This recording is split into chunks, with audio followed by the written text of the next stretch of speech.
Hello and welcome to the West Ham Breakdown with me, Jack Alderton, and my mate Callum Goodall. After a week where quite a lot's happened, we've had a lot of football, Everton and Bournemouth, and then also a brand new signing. We're going to do today's episode on Callum Wilson and the Bournemouth game. If you want more than that, then you can join us on Patreon, patreon.com/Analytics United for the first 7 days free. We would love to see you over there. But we're going to start at the very top with Callum Wilson. Cal, how are you feeling? My namesake has joined the club. Probably still not my favourite Callum at the club either, because Callum Marshall's he's made me look twice this window. Yeah, it's a weird one, isn't it, man? It's hard not to be underwhelmed. I'm not going to say disappointed, because I think there are worse case scenarios than this. Like, not signing anyone would probably have been worse, given the way that the deal's been structured, and if reporting is to be believed, it's fairly favourable. And I think all of my opinions kind of relate to that. Like, there's no opinion I can have that isn't caveated by, oh, but he's only on X amount a week if he doesn't play. Whereas I think if you look back to when we signed Danny Ings, like, how different would things have been if we'd managed to get him on a similar sort of deal? Like, his impact was negligible, but he was also taking over £100,000 a week from the club. Whereas if Callum Wilson has zero impact at West Ham, he'll have also been paid the equivalent to what some of our youth products are being paid as they break into the first team. So, yeah, I think that is the big main point for me. But yeah, I mean, everyone has heard me talk about numerous different strikers over the last 2 years that I think would have been better fits at West Ham. And I think if we were, I don't know if more ambitious is harsh, I'm sure there are justifications behind the scenes with other positions seen as being worthy of more expenditure. Maybe come the end of the window, if we've spent 30 mil on a centre mid, I will feel differently about the Wilson deal. But at the minute, yeah, it's hard to be enthusiastic when I know for a fact there are a couple of strikers out there that I would much prefer. Yeah, there are many other strikers above Wilson on the list. I think Wilson probably falls closer towards the bottom of the list, to be honest, Yeah. in terms of players that either of us would have been keen for us to sign. But I think it's important to stress that doesn't mean Callum Wilson is a bad player when No. fit. I think the big issue with Callum Wilson is the fitness problem.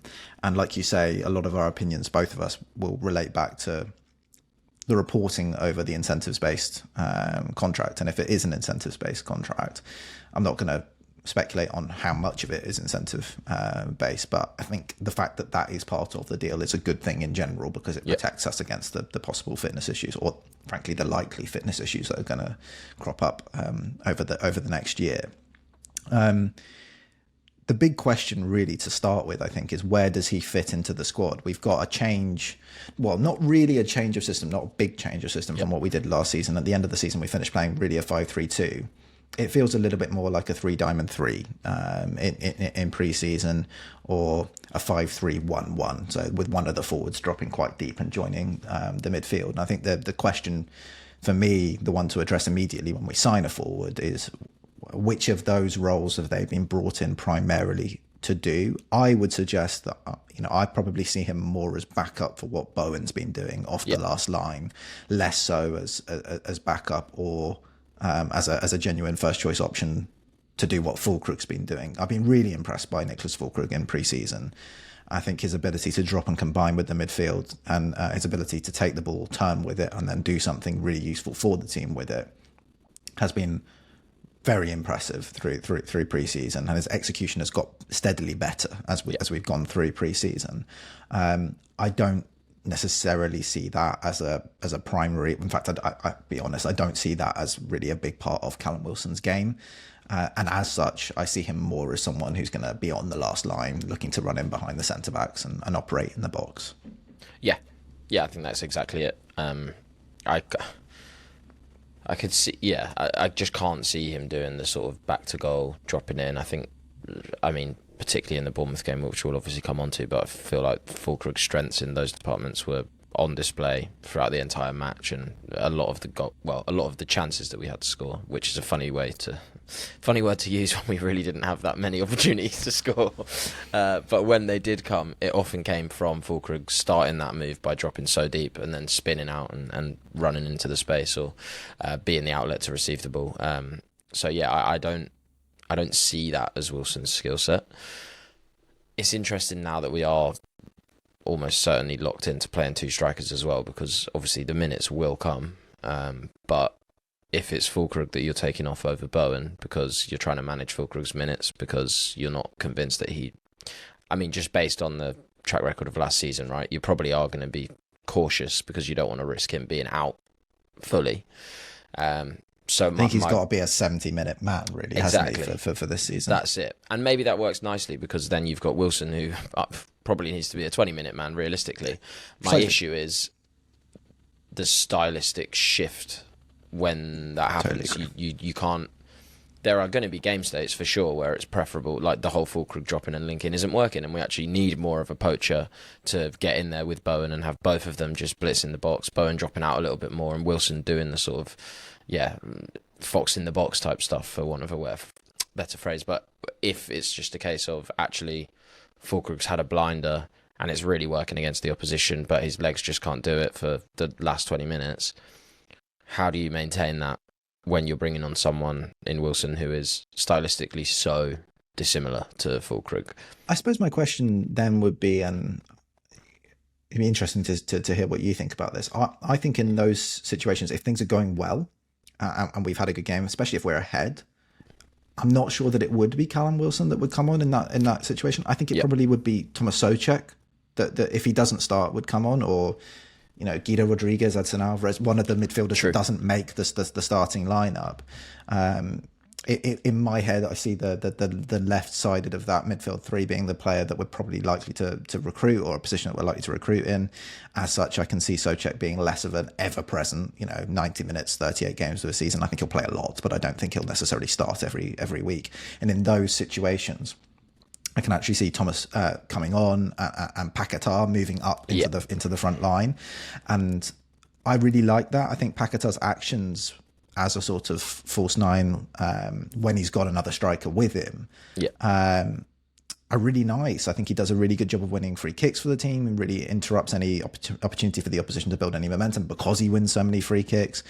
And we know he's generally very good back to goal, holding the ball up, protecting the ball, and then trying to create something, which is ultimately what that role is. That's what we're asking that player to do. And in some senses, it's sort of tailor-made for what his strengths are. I just think he's so good and so impactful that we'll probably see him used deeper most of the season because he can do more for us. And then if that was the equation and Wilson was being kept on the bench as someone, I don't think Bowen's going to come off very often, but if Bowen was to come off, that's who we'd bring on, as your fourth or fifth sub in a game. It gets to 89 minutes, 88 minutes, 85 minutes, that kind of very late in the match.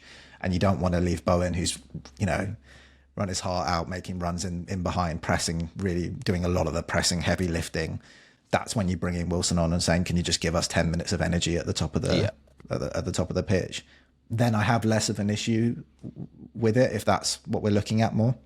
I completely agree. And I think, like you said, there'll be people questioning Wilson's ability to actually do that. But sure, he's suffered with injuries, but if he's coming on for, as we say, 10, 15, 20 minutes, I would hope that with the medical team, we can manage those minutes. And I also think as well, to the point about him coming on to replace Füllkrug, like, realistically, if we're bringing someone on because it's not going well, the likelihood that Potter changes the shape anyway is very high, because we know that he's someone that in game can go, right, okay, cool, this isn't working, but here's the gaps, I see them, and I need to come up with a shape that then exploits them. And whether Wilson factors into that, who knows, remains to be seen. But it's not as if we're sort of stuck with a manager who only has one idea and plan B is plan A, but just done with different players.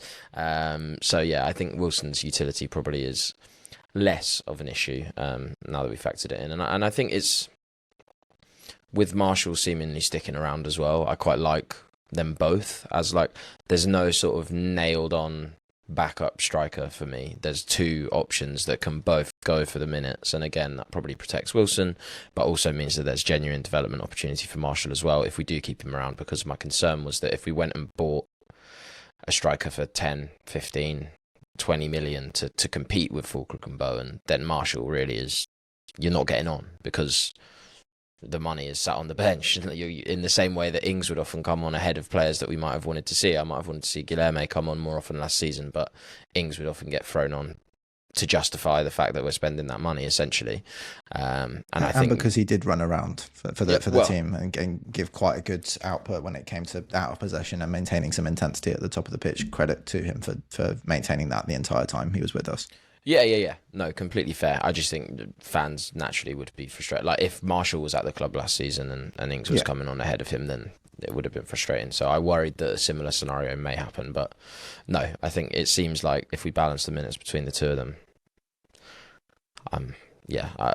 as I say, it's hard to sound enthusiastic, but ultimately the way I think I said it to you, and I've said it to a few friends as well when we were talking about it, is if you get the Callum Wilson that is fit and can play and can contribute and is scoring, which is, if it's an incentive-based contract, that's when you end up paying the money for him. You're happy to pay the money, right? Like if you've got Callum Wilson scoring in the Premier League, he's worth 65 grand a week or whatever it is that's been rumoured that he's on.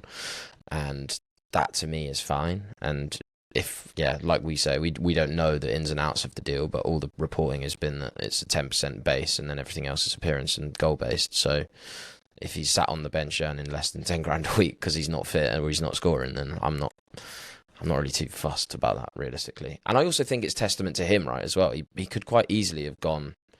There's no way there aren't clubs or there weren't offers on the table, whether it's Saudi or somewhere else, where they would pay him a much higher base rate than we've agreed to pay him.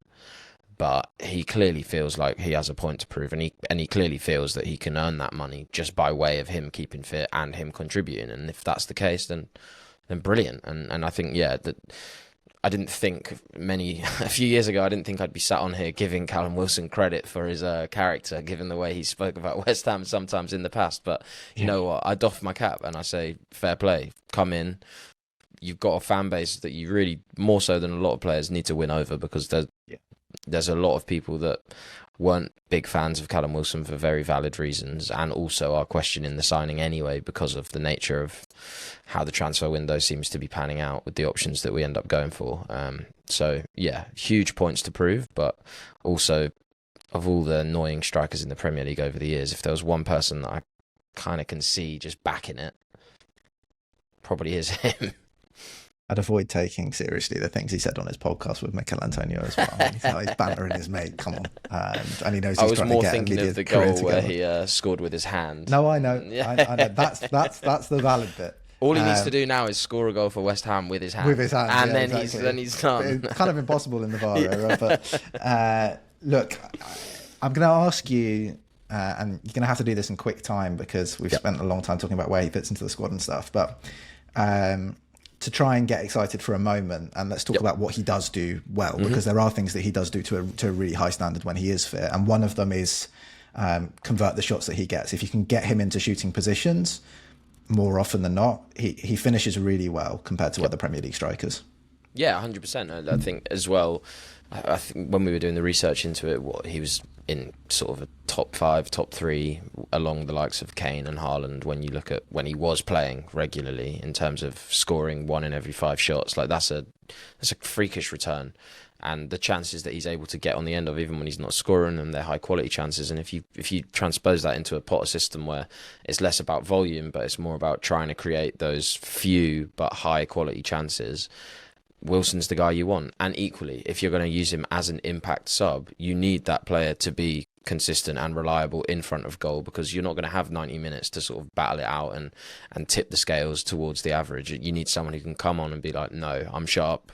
I know where the goal is. I've done that over my career. And he does tick those boxes in a similar sort of logical way to what people, I guess, thought were getting with Ings. It's like the guy that can come on and contribute and is sort of in the box, a bit of a menace, and has been throughout his career. But I think Wilson is levels above what Ings showed, really. Like, genuinely elite level when it comes to his ability to actually put chances away. Yeah, and it's important to say, I mean, you mentioned it when you talked about the chance quality on average. You know, he's not necessarily going to pop out when you sort by finishing, because he misses big chances too, but he gets big chances. He consistently gets big chances because his movement in the box is very good. Yeah. And when you think about someone like Diouf at left wing back now, and his delivery that we've seen obviously in the Bournemouth match, which we're going to come on to in a second, having someone that can almost make the chance themselves, make the chance better by the way that they move in the box, make the job easier for the wing back. It was a really good example I've referenced, I think, a couple of times on the pod and on Patreon last season, which was Delap and Davis, and that, you know, there's nothing on really for Davis. He's wide on the left hand side, he's getting pressed, there's not really much room for him to do much, and Delap makes a just absolutely brilliant run across both of the centre backs, and it opens up an opportunity for Davis to take one touch out of his feet and whip across it, and because he's got a brilliant ball, once he's seen the movement, he's able to find Delap, and Delap scores. And it's not a situation you usually expect to score from, and it's made, as much as I want to credit Davis, that cross is never possible without the movement of the striker. So that's something that I hope Wilson will be able to give to us in these moments when he comes onto the pitch. And yeah, you mentioned it, it's the 1 in 5 kind of rate. And so when you think about that from a West Ham perspective, when you think about that as his teammates, it's, you know, can we get this guy shots as often as possible, because consistently that's the rate at which he's putting them away, and if we can create good chances for him, we know that he's going to be able to score at that sort of rate, because he's proved it over such a long period of time.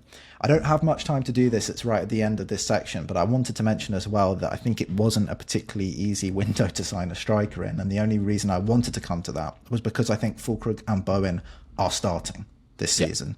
I really don't think that there was much room for someone, with the amount of work that we had to do in the rest of the squad, much room for someone to come in and take either of those spots. I don't think there was any room for anyone to come in and take Bowen's spot. And I think Füllkrug impressed me in the back end of last season, looked really good in the numbers. The data is really good. All the underlying data is almost as good as Bowen's when it comes to final third output, if not pretty much the same as Bowen's. The XG, XA is around about the same stuff.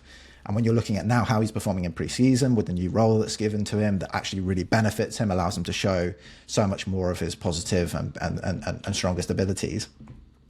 If you think those guys are going to start most of the time, it's a bit of a hard sell to you know, a striker, really one of our, you know, more promising options, someone we would have been really excited about, because you'd be bringing someone in with them knowing that you have 2 first choice options and they're not necessarily going to get into the team as a starter. I think it also makes it quite a hard sell when it comes to the loan market as well, because if you're trying to convince a player to come in on loan, especially a striker after what happened last season with Evan Ferguson, I think that's so much more difficult in this wider context, because Evan Ferguson last season, as much as he wasn't good for West Ham, in your 5-minute cameos, in your 10 minutes cameos, he wasn't able to prove himself. And if you're looking to send your young striker out on loan somewhere next season, you don't want to send that player somewhere where there's this evidence directly from last season with the current manager that they're probably not going to get that many minutes. And if they don't get that many minutes, they're probably not going to be able to convince the manager in those limited minutes that they do get. And that's not good for that player's development, and it's not good for the club that's moving the player out on loan. So I think it's a really difficult one to get, you know, the best possible option in this window. That's everything on Callum Wilson. On to Bournemouth. Cal, how the hell did we win that? 2-0? I think Bournemouth not having Callum Wilson anymore was probably the issue, because I tell you what, that was some seriously flattering scoreline. Yeah, I mean, Bournemouth could feasibly have been 2 up at least, I think, before we really had a sniff. Obviously, I guess it was an open goal, really, because Areola was in front of the goal, but any shot that gets within those posts, he's too far ahead of it. He's not going to be able to save it regardless. Obviously, I'm just thinking of all the crazy moments in the game. Zabani obviously hitting the bar with a header. The moment where Wan-Bissaka passed it back to Areola and my man was just doing up futsal in the box and then nearly ricocheted it in off the post. It was just crazy. Yeah, it was, I don't know. That one was particularly weird for me, because I was just like, I understand the hesitancy, because it's like, would the ref see that as a pass from Wan-Bissaka? But I think it was, wasn't a pass, was it? He was no, it wasn't a pass. It was an interception, and also if you're really not that confident, don't touch it off your thigh and then take a touch in the box and then decide you're scared. Just get it out in the first instance. Like, just put it out for a throw. I don't know.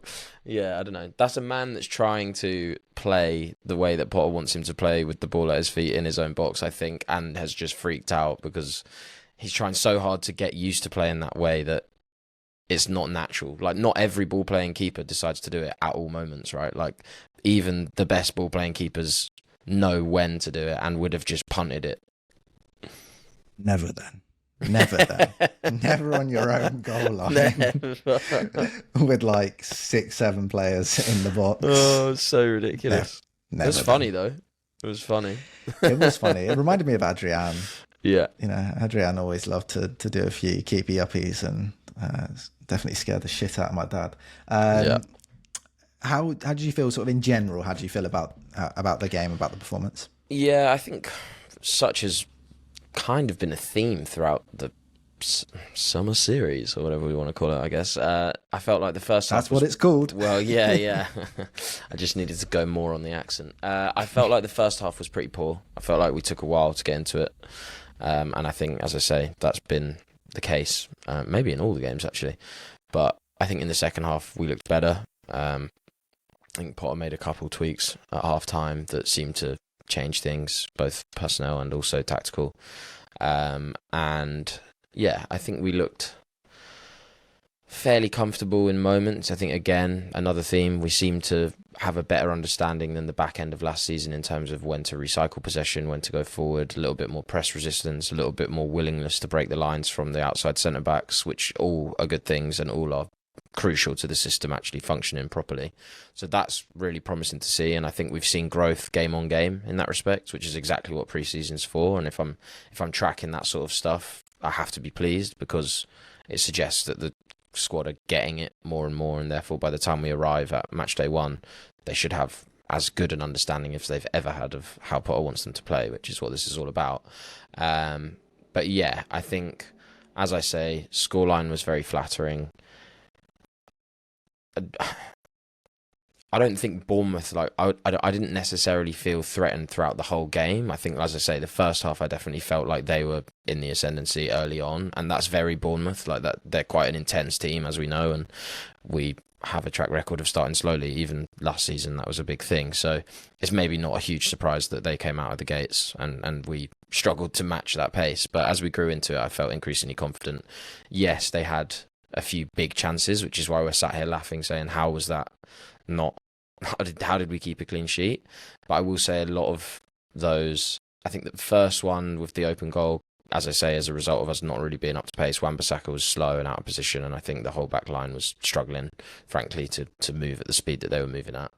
And the rest of those hairy moments, bar the Zabarnyi header, which I think maybe is potentially a wider issue that I've not been particularly pleased with, which is set-piece defending. I've not felt comfortable with that, and that's a big issue. But the rest kind of just came from hairy moments, which, again, has been pre-season, right? Just lots of individual errors from players that we don't necessarily anticipate actually featuring particularly regularly as the season gets underway. Yeah, and also players just getting back up to speed. Players that we do think will feature regularly making errors that I don't think they will make quite so often when they're properly precisely that. Properly up to speed. Look, my big takeaway, I think, was I'd really like to see Alex Scott's yelps per 90 stat. I like to spend more time on the ground than playing football. I'm not sure what Freddie Potts ended up getting booked for. That was very, very strange refereeing display. It was. There was one moment as well where I think I'd have to watch it back, but I remember at the time, I think we had a transitional moment where Paqueta basically, I'm sure it was a foul on the halfway line, and then we just break away. I'm like, wow, okay, we're in here, and obviously we didn't. We didn't score because Bowen fluffs it on his weak foot. But yeah, even that I was like, oh, if I was a Bournemouth fan, that cared much about pre-season, I'd be upset about that. Yeah. Moving on from refereeing and onto positives to take away from the game. If the first 15 was an obvious negative, the reaction to that first 15 and the general improvement in the performance pretty much from minute 15 onwards was something that was really nice to see. And I thought it was good of Bowen to remark on it after the game, saying, as captain, it's good to see. We know the game didn't go the way we wanted it to in the first 15 minutes. We weren't at the level that we wanted to be at. We weren't playing the way that we wanted to play. But good to see everyone stick together and stick at it and stay quite calm. In general, and be able to play the way that we wanted to play as soon as we were able to get our foot on the ball, because we just couldn't do that really in the first 15 minutes of the match. I think the shock of the physical intensity of that Bournemouth had was just, and also just the contrast, right, from the Everton match, which was played at such a low tempo, especially in the first half, to Bournemouth first 15, which was played like a Premier League game, and I don't know that we were ready for that. No. And I think we already know we have major concerns over the sort of physical level of the group, the sharpness, and the ability to compete with other teams in terms of just the speed that you can move at. And to come up against that, and to come up against that when it's a bit of a mental shock as well in pre-season, I think was tough. And I agree with what Bowen said, to see the group ride through that. We're very lucky to get through that without conceding, and that plays a big part, I think, in the mental toughness we showed, and we're able to then get our foot on the ball and start playing. And it'd be interesting to see what the response would have been like had a couple of those chances gone in, because come Premier League time, chances like that probably are going to go in, and then you need to be able to react well if these kind of things happen again. But I was pleased anyway to see the way that we responded in this match. And I think, like I say, when we did get the ball down and start playing, I thought we looked quite good, really. In all the moments where we were able to get on the ball, get through into second phase, thought we looked like a solid football team. And a big part of that is the second point on my list, which is press resistance. You mentioned it in your top line feelings on the match. It's tough against Bournemouth. That's a really tough test. That's a team that press really, really well, press really aggressively, press really intensely, chase things down, make things really hard for you on the ball. And it wasn't in every minute that I felt that we showed really good press resistance, but as the game went on, I thought we showed better and better resistance to that pressure. And like you said, the performance of the wide centre-backs, the confidence to step through. There was a moment where Kilman was getting pressed by Wilson and he just chopped straight past him and ran forward with the ball. These are things we really need to see. Potts at the base. I just thought the way that we showed a degree of comfortability that we haven't shown really much at all over several seasons was really, really nice to see. Yeah, and I think as well, like, press resistance from individuals is good, but I think also sort of, I guess, like a team level press resistance now, where there was like, it was less about whether a player was comfortable under pressure, but more about how quickly and confidently we could punch the ball between player to play through the press. Like, it wasn't necessarily press resistance, it was just sort of confidence playing through the press and being able to get forward through a series of 4 or 5 quick short passes bounced between the centre-backs and the midfielders to then release a wing-back, which again is something that we've often struggled with. And to see us doing that against a team that are as good as Bournemouth in terms of the pressure was really good. And also in terms of like the way that Bournemouth press as well, like the idea that you can play through Bournemouth specifically with like little combinative groups, like very relational, is really good, because I think they tend more than a lot of teams to hunt in packs. And obviously it's pre-season for them as well, but this is not a new team that are just learning how Iraola wants them to. This is a very well put together and sort of a squad with a very good know-how of the manager's system. So yeah, I felt like it was a good test. And I think generally as well, actually, when I sat the 2 minutes thought that I gave the summer series as a concept, but as a group of 4 teams, I think it's been quite a nice test actually, in terms of like going up against Amorim and sort of the way that Man United play. Obviously they're in a bit of a flux and a bit of a mess, but 3 at the back, very sort of positional, very rotational heavy. Then going up against Moyes, we know what we get with Moyes, and Everton, a team that are trying to learn how to play the Moyes way again. And then Iraola, who is a complete another completely different manager in terms of the way that he wants to play. So I think as far as a pre-season series goes, in terms of testing your ideas against different opposition that you might come up against in the Premier League, I was actually really pleased. I think it's been a nice little trio of games for the squad, and I think should be really beneficial as we move forward.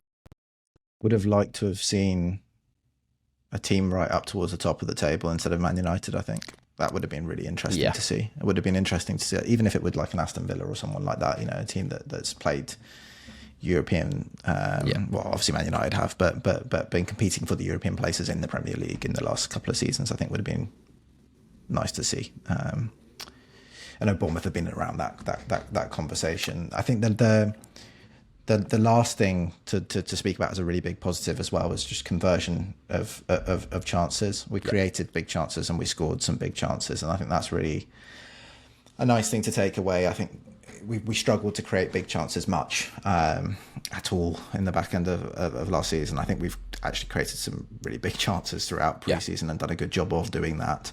A big part of that, this is something we'll talk about when we come on to concerns. When we started the game, the front two was just too flat. We were too flat up at the top of the pitch. And then as soon as we saw Füllkrug dropping in more into that number 10 position, and actually the movement and the timing of the movement between those two players, which sees Bowen running in behind from a slightly deeper starting position, Füllkrug coming off of the last line and dropping all the way deep into midfield. I think that made it really difficult for Bournemouth to track the two of them. Created situations where Füllkrug was free, and actually I think our conversion of those moments, you look at the start of pre-season, we're creating these situations, we're creating these moments where Füllkrug could turn in space or knock a pass into one of the wing backs, and a lot of the time the execution was really poor. We were turning the ball over when we were getting into these advantageous situations that we were trying to generate. This time I actually thought, oh, hey, that looks a little bit more like what I want it to look like when it comes to Premier League. The conversion was good. Some of the decision making and the execution in those key moments was much better, and we were able to generate much bigger chances as a result of that. And I think with the forwards we have, Bowen's going to take a lot of those chances when he's fully fit, firing and ready to go, and we're into the season proper. He's going to take lots and lots of those chances. He's not going to, even the goal that Füllkrug ends up scoring, Bowen's going to score that more often, and I think that's a really nice thing. A really nice thing to see, really nice thing to take away from this game. And I'll give you, do you want to have 60 seconds on Malick Diouf, because obviously he's a really big part of that as well. Yeah. I mean, obviously all praise to him for his delivery and his ability to put those chances on plates, really. I think that's what we expected, and to see him doing it so quickly is really impressive. But I suppose to sort of zoom out and still congratulate him, but more in a team-wide context, the relationships that are being built already so early on are insane. So promising, and not just with Diouf and Füllkrug and Diouf and Bowen, but also just the wider understanding of, Diouf is actually out there in space. Like we can now build up on the right with Wan-Bissaka, get Paquetá over there, do some bouncing. There was one really nice moment, I think it was actually in the build-up for the goal, where we start building on the right, Paquetá just lets the ball run across his body, and all of a sudden, by just turning, he's got the full left-hand side of the pitch, which is completely underloaded, to just play into. Also massively showed the difference of Füllkrug executing at this higher level now. So many players, when they receive in that spot where he had a bit of space and he's getting pressed from behind, will pop that back into Potts or try and turn. Last season so much about Bowen or Kudus receiving there, head down, let me see if I can dribble you. Instead, it's that sideways pass into Paquetá that opened the whole pitch up as soon as Paquetá turned. Yeah, that's exactly it, and I think that's what most excited me in this game. Is I think last season Wan-Bissaka was obviously fantastic, but it became very predictable because realistically we didn't ever want to particularly engage that left side. Even though Kudus was out there, everything kind of was like, okay, we're going to build on the right, and then we're going to hope that Wan-Bissaka can poke it inside and then run beyond and receive, or he can beat his man and then carry the whole right side, and we'll leave that left side, and maybe Kudus can sneak in at the back post if we get the ball into the box. Whereas now we can build down one side, go back in, and we've got the whole other side, and someone who's as athletic as Diouf, but also with the delivery of Diouf and the ability to beat a man is such an asset to have. But then on the flip side, which is something we haven't seen yet, but I have great confidence that we will eventually, is that if these relationships are developing, there's no reason we can't do that on the left-hand side. We know that Diouf himself is progressive. I think he completed a few nice long balls in this game anyway. And as those relationships with the left centre-back, but also whoever we buy in that left central midfield role, assuming we do buy there, as those relationships develop, then we'll be able to build on the left side and then do the exact same thing, using Paquetá and Füllkrug in the middle to just play through them, roll out Wan-Bissaka and Bowen, and now in space.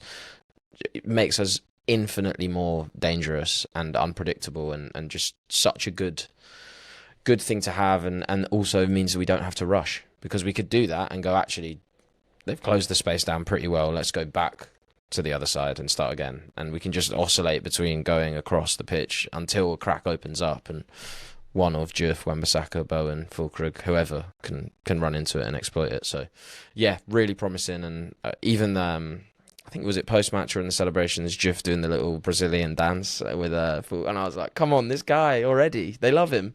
So that's really good to see as well. If we've done lots of chat on positives, I have to bring us to some concerns. No. Before I do that, if you want to hear more about individual performances, we've got lots of things to speak about. I really want to talk about Naif Agur. I know Darcy wants to come in on a couple of players as well. So we've got loads of chat to go on individual performances. Also, obviously, the whole Everton game as well, which we're going to be speaking about. Join us for the second half of this podcast, which is extra time. That exists over on Patreon. As I'm sure you've heard before, patreon.com/Analytics United. You can get a 7-day free trial, and yeah, we'd really love to see you over there. We've got lots of good stuff coming, and I'm going to shout about some stuff that we've got coming over there right at the end of the podcast. But yeah, concerns, things that worried us from this game. There are lots of good things, lots of positives to take away. I think as we've built through pre-season, there have been more and more and more positives as we've gone. There were also more concerns for me after this game. There were concerns that maybe hadn't popped up in quite such a big way beforehand that popped up in this match, and I thought, oh, hang on, that's something that really worries me. Pressing, Cal. If in possession we've seen a lot of development, we see the team playing a lot better through first phase build up, getting through into second phase, actually creating these, as we spoke about in the last podcast, sort of artificial transition moments where we can play off Füllkrug who drops in and it feels more like a counter attack as soon as someone turns. All of that's really good. But in order to be a team that dominates the ball, and I think we want to be a team that dominates the ball, you have to be able to press to win the ball back. And out of possession in this one, man. It was not very good. Yeah, no, it wasn't. It wasn't. I want to cut them a bit of slack, because if we're going to say that, if we're going to excuse individual errors because people aren't up to speed, then I think you can also excuse a degree of some of the pressing not being up to speed either, because pressing by its very nature is intense, and to do it well you need to be moving at top speed, and you need to close people down, and you need to have an understanding of the angles and all of that stuff. It's hard to say that when you look at where Bournemouth were, innit? Well, yeah. Look at how good Bournemouth are at executing. It needs to be there. It has to be there for the start of the season. You have to be able to do it well. That is true. It does have to be there, but then also I suppose there is the element of, it's not just about conditioning, it's about players coming in and understanding. We're kind of graduating to a new shape for some players. Obviously we did it towards the back end of the season, but we've brought new players in, whereas I think Bournemouth, I mean, their fans will be frustrated, but they haven't really done a great deal considering the departures. So yeah, but all that is to say that if that is how we press on the first game of the season, then we'll be in a lot of trouble, because the nature of the shape that we're playing, I think if you as the opposition can play through the press in the right way, it can become very easy to then transition straight from breaking the press into an attack, because our wing backs will inevitably be pushed up, but if they time it wrong, then there's huge spaces out wide. We've got 2 strikers and 3 midfielders that are sort of blocking up the central channels, which again means that there's gaps to be exploited. And when we're running back to goal, the centre-backs, we need to do a bit more bleep tests or something, because these centre-backs, they're not moving quickly enough for me. We're going to get put on burners again and again and again. And I know that we've got Sunderland first game, and I know that Simon Adingra happens to be quite speedy. So I'm a little bit concerned. As is Shamsdeen Talbi and as is Elisa Mayenda. Yeah. So Yeah, and who did they sign? Loriente as well. So they got a lot of quick boys that could be getting out. I don't think they did get Loriente Did they not? over the line in the end. Nice, okay. He's still available. We're not playing wingers, mate. I mean, from a tactical point of view, I'm sure you've got some views, but mine are more just that I think players need to develop their understanding, but also just need to continue to get fitter because they're not arriving at the right time, crucially. Yeah, it started 5-3-2 out of possession. As we know, the jumps are really challenging for the eights. We've spoken about this. The player who sits in the middle of that three has I would say, an easier job out of possession. It's a real tough job, man, for the ones either side, especially the one that joins the front line in the press. Yeah, and we knew this was going to be an issue because we've spoken about it so much. It was just such a big issue here, and we just didn't have a response, and we ended up really deep in a flatter 5-3-2. 6 at times, it looked like. And I think when you get so deep in that shape, it becomes really hard to get out. And if your front two is pretty flat alongside that and you're playing against a team that's really good in transition, they pen you in and you just end up whacking the ball long every time you get it because you've got no time to think about anything else. You haven't got wingers to stretch the pitch for you. It's really hard to get out as soon as you're in that situation. So you have to find a way to get up the pitch and press a bit better, even if it's just about then creating better dynamics to control the ball when you do finally get it. And we adapted quickly. It started 5-3-2 and it was only about 5-6 minutes in. It went more to a 4-4-2 shape, and Wan-Bissaka came up into the midfield. Paquetá moved wider into sort of more of a left midfield slot. And the structure was better. The shape was better. It helped us press a little bit better. The individual execution was diabolical for a lot of that. Particularly Wan-Bissaka, who, like I said, we're going to talk about individual performances over on ET, and I'll go into more depth on this there. You have to make a decision about whether you're going to come up and jump and be part of the pressing unit, or whether you're going to drop off into the back line and be back in that back five. He didn't really know what he was doing or what he wanted to do. There were so many situations where he sort of started in a more advanced position, leaned towards coming and joining the press, and then thought, Truffa's making a run. I'm going to go be back part of the back five. Now my midfield is 3, but it's all the way across to one side of the pitch. It's a big gap to exploit. It was way too easy. I think Bournemouth did a really good job of pinning the wing-backs inside at times. So you got, the wingers taking a little bit more narrow positions, then the full-backs can get high up the pitch.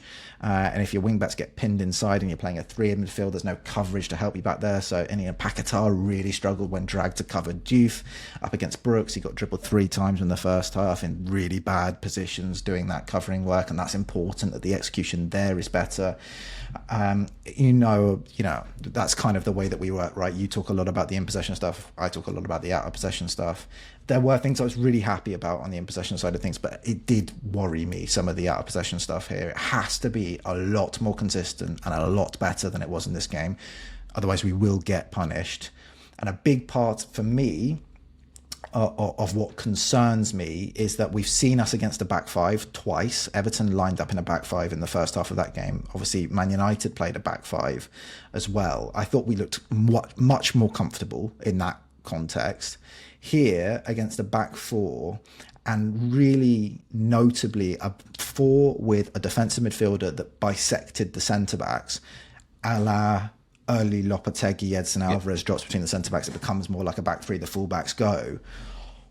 That was really tough for us. It was really, really challenging, because if the jumps weren't already stressed, because of this extra rotation, the jump for that left centre midfielder out now to a centre-back when the full-back's going beyond and there isn't that coverage because there's just a wing-back out there who's already pinned by a winger, I think that was just so difficult for us, and I don't think we really knew how to react. There were lots of situations where the wing-back feels the 2v1 coming and says to the central midfielder ahead, hang on, stick in. Yeah. But then the centre mid realises, I've got to go because the DM's dropped in between. The centre-backs are now wide, so I've got to get out to that centre-back. Otherwise, the centre-back can come 30 yards up the pitch because my front two are narrow. My front two can't get out there. And that level of uncertainty just made it way too easy to play through time and time again. And why does that concern me? It concerns me specifically because I think that's something we're going to see a lot of. I think we're going to see more teams dropping the six between the centre-backs, more teams bombing the full-backs. Look at Liverpool with Kirkes and Frimpong. Look at Man City with their really aggressive full-back department, Nunes and Aït-Nouri. So many teams have shown a really good way of sort of reacting to the dominant out of possession structures of the day is actually a reversion to something that we previously saw. So instead of all of these inverting fullbacks, all of these fullbacks coming in to help overload the middle, it's more fullbacks now going high and giving you energy at the other end of the pitch. And if that's something that we're going to struggle with, then that's a worry, because it's something that I think we're going to see a lot and come up against a lot in the Premier League. There are some solutions to it, which we can come on to and talk about. We'll loop back around to that. The next thing I wanted to speak about was transitions. I'll let you do that. I think it's really obvious against Bournemouth.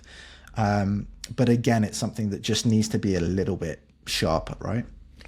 Yeah, and I think they're related, right? It's that they're not sort of two distinct issues. I think particularly in the instances of Wan-Bissaka where you were describing his sort of misunderstanding, poor execution, I don't know, like just decision making, really, isn't it? But if your press, the worse your press functions, the easier it is for the opposition to transition, right? And if we're going to try and commit to this high press and therefore leave a lot of space in behind, you just can't really afford to get it wrong. And especially players like Wan-Bissaka, as you've already described, because the press isn't functioning especially well up top, you then need your wing-backs to be even more reliable, because, as you say, they end up inevitably in this 2v1 situation. So if then the 2v1 becomes a 2 versus space because Wan-Bissaka's disappeared, all of a sudden, yes, it's a big problem. Yeah, you are all of a sudden very vulnerable to transition. So I think ultimately for me, it all comes down to the wing backs and decision making there. But as you say, it stems. How do you limit transition? You make it harder for them to progress, and it starts up top. So they are all interrelated. I'm also thinking though here more about kind of your second ball duels, your transition, your moments of turnover, the 2-3 seconds that follow a transition in possession, a turnover, when we lose the ball or when they lose the ball. So how do you react when the ball goes loose? How quick is your instinct to counter press? It's something that I spoke about a lot under Lopetegui at the start of the season. When we wanted to press more, the instinct was not sharp enough, and physically we were not good enough to cover the ground in the Premier League to match up. This is the same issue. Players arrived faster than our players. This is what happened again for me in this game. We stepped the intensity up, or the intent to try and counter press in moments. And we found actually that this group of players, Guido and James Ward-Prowse, don't move that quickly. the sharpness for some of them, the preparedness for when the ball turns over, I need to be already moving. I need to have anticipated that moment. Too many situations, player sees a turnover happen, takes someone else to say, "Come on, up, press." It needs to already have happened in your head before the ball's been turned over. And you see that with teams like Bournemouth. They're already anticipating where the ball might go loose, already charging onto it. You see that so much. As a swarm almost as well. Like 5 players that are in the vicinity will be moving towards the ball. And it's funny, isn't it? Because you're taught as a kid not to chase the ball and not to ball watch. But actually in these moments, you need to be anticipating that. And obviously the risk is that if Bournemouth all move towards that and the opposition have got a player, I guess ours would be Paquetá. Like, he could be swarmed by 5 players in theory, but he could do one sort of deft little move, and all 5 of those players could be taken out of the game. But ultimately, the likelihood of those scenarios happening particularly often are so limited that you kind of just have to put your hands up and go, okay, fair enough, they've done us there, but we did what we were meant to do correctly. And yeah, it's not a reason to put you off, but I do have serious concerns about what midfield combination can we actually put out at the minute based on all the midfielders that we have. This is it. So it has to be done ASAP because we've got one friendly left. Like, it's not. Have to get a body in there. It's so important because, and also I think sometimes you look at this stuff and you think, oh, we're a long way off. It's miles. You look at our squad. No. I actually think you look at the minutes that when Marshall has been on the pitch in pre-season, how the difference, one player who's got the instinct to go and go aggressively and has the tank to do it and the speed across the first 3-4 yards to get there in time. The difference it makes, just one of those guys in the team, is massive. It's massive to just have one player like that. If we can get one in before the start of the season and then find maybe one other before the end of the window, then I think we're actually in a much better place immediately. But yeah, the big thing for me is we know the physical limitations. I want to see the instincts honed. I want to see sharper instincts, because that's training. That happens in training. Why are Bournemouth so good? It's because they practice it over and over and over and over and over again, to the point that players aren't even thinking about it when they're on the pitch. They're just doing it. It happens. It's muscle memory. Too many of our players, there's not that muscle memory. There's ball goes loose and players are looking at each other going, well, who's going to take responsibility for that? And by the time they've figured that out, Bournemouth have won it. Someone's already got the ball. I think that's it, isn't it? It's about, you can cover your physical limitations to some degree by having that anticipatory sort of head start, because if Ward-Prowse knows that that's what he needs to be doing and it becomes a second nature, he sets off 2 seconds before. One of the better ones, by the way. Should say one of the ones that has got really nice instincts. He understands it. It's just, like you say, it needs to work as a group. Like, it needs to be everyone, because one man pressing is pointless. Really, it's not really pressing. It's just leaving space open. Like, you need the support cast to come with you. And I think I look at the squad and accept that not every single player is going to be able to do it really from a physical standpoint. But I think what you said, if you get 2 more bodies in there, but then players that do, or should rather, because they haven't necessarily proven it, but should have the sort of athletic profile to be able to do it once they get the tactical sort of situation unlock. Someone like Wan-Bissaka, someone like Diouf undoubtedly should be able to do this, because he's absolutely rapid, and I think his recovery pace in transition has been good. So it's just flipping that round, like when you run forward rather than backwards, can you make those decisions as well? So I'm not too concerned. I think it will come with more time, but particularly in the middle of the park, if we end the window with this midfield, then realistically we're probably just not going to be able to press this season. You've got lots of good players. You're just missing key attributes that are crucial for parts of the game that are fundamental to the way that we wish to play. Like, that's the baseline stuff. So need to change that by bringing at least a player in. And this is stuff we knew, but I think that it was all confirmed and highlighted in this game. I said I was going to mention solutions for centre backs being bisected by a defensive midfielder. I'm going to run that over to extra time. So if you want to hear about that, join us over there, because I think there's some really. I was going to ask you, to be fair, because you've muted yourself in the middle of saying that, which is shocking form from someone who's a seasoned podcaster. I said I was going to ask you, because I'm sure you have several ideas and I have none, so I'm intrigued. Yes, I think I do have some simple solutions for that, but you finish by talking about these things needing to exist across the whole team. It can't just be an individual player understanding the instinct to counter press and doing it at the right time. Everyone has to be signed up to that, and everyone has to be executing in the same way. That's really the final point I wanted to land on, which is the big development thing that I saw at the end of this game was just the team level understanding and it being non-dependent on individuals. So I think we see in this match the situations where Füllkrug drops off and is receiving in that deeper space. We get going as a team. We look good. We look like we can take teams on. We look like we can create chances. We look like we can break forward. We look like we can control games a bit better as well. All of that stuff is so much better when Niclas Füllkrug does his job, arrives in the right space at the right time, and someone is able to find him. What I now want to see is if Niclas Füllkrug isn't there, can someone else pick that up? And that didn't happen consistently enough in this game. It hasn't happened consistently enough through pre-season.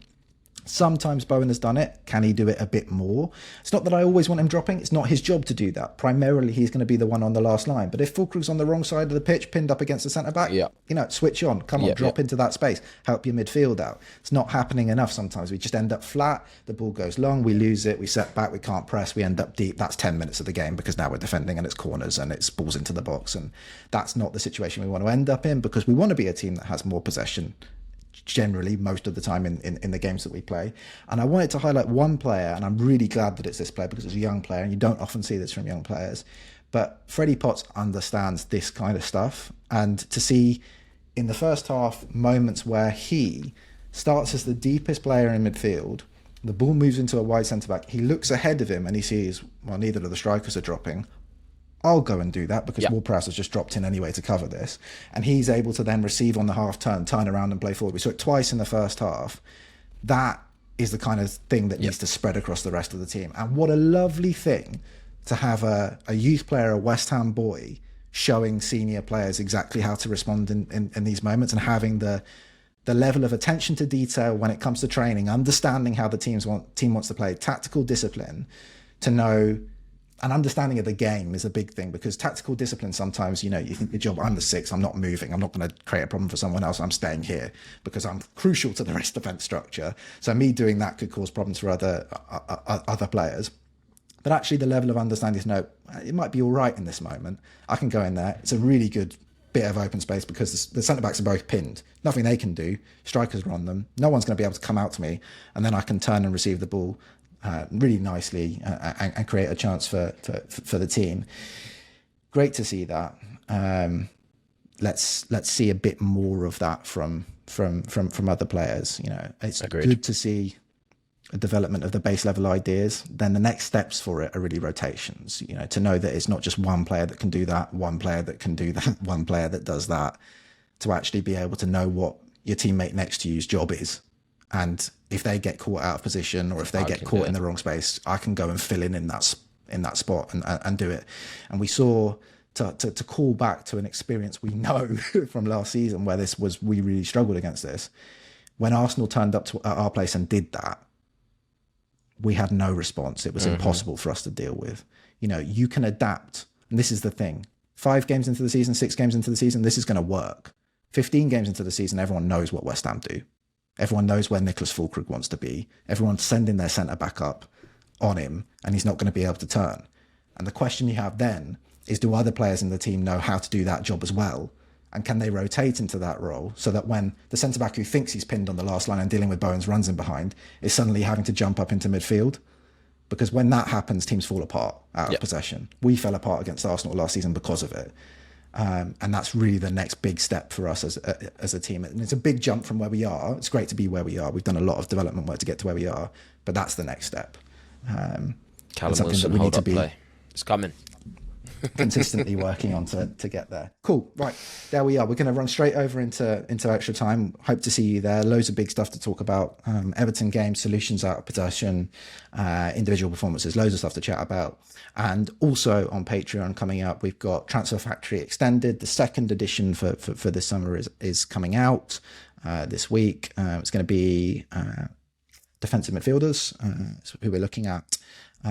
So yeah, would love to see you over there joining us. We've got 10 players that we're speaking about over on the extended edition. The 6 main ones will be out on YouTube, so look forward to that. And there's loads of other good stuff coming on Patreon. We had the first edition of the quiz live last week, which was great fun. Really enjoyed that.